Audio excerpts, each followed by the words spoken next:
শেখ হাসিনা যুক্তরাষ্ট্রের ভিসা বাতিল হয়েছে এমন গুঞ্জন চলছে বিভিন্ন অঙ্গনে। এ বিষয়ে সজীব ওয়াজেদ জয়ের সঙ্গে কথা বলেছে এনডিটিভি। শেখ হাসিনা যুক্তরাষ্ট্রের ভিসা বাতিল হয়েছে কিনা সে বিষয়ে জানতে চাইলে তিনি বলেন, যুক্তরাষ্ট্রের সঙ্গে এ ধরনের কোনো আলোচনাই হয়নি।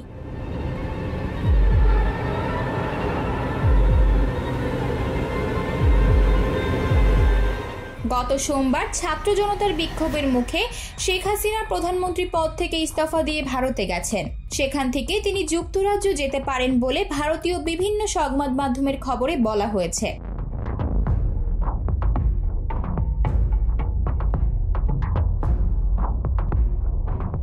তবে যুক্তরাজ্যের অভিবাসন আইন অনুযায়ী কোনো ব্যক্তি আশ্রয় বা সাময়িক আশ্রয়ের জন্য দেশটিতে যেতে পারবেন না বলে জানিয়েছে যুক্তরাজ্য। দেশটির স্বরাষ্ট্র মন্ত্রণালয়ের একজন মুখপাত্র এই তথ্য জানিয়েছেন।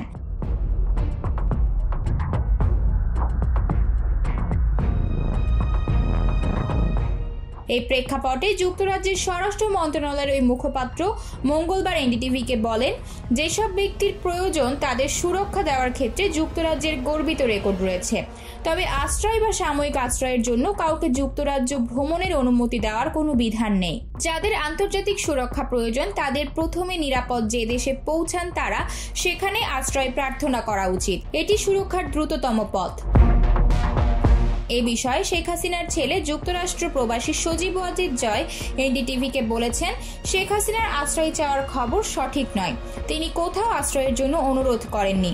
তাই যুক্তরাজ্য বা যুক্তরাষ্ট্র এখনো এ বিষয়ে জবাব দিচ্ছে না বলে যে কথাটি বলা হচ্ছে তা সত্য নয়। আতকিয়া মাইমুনা, বার্তা 24।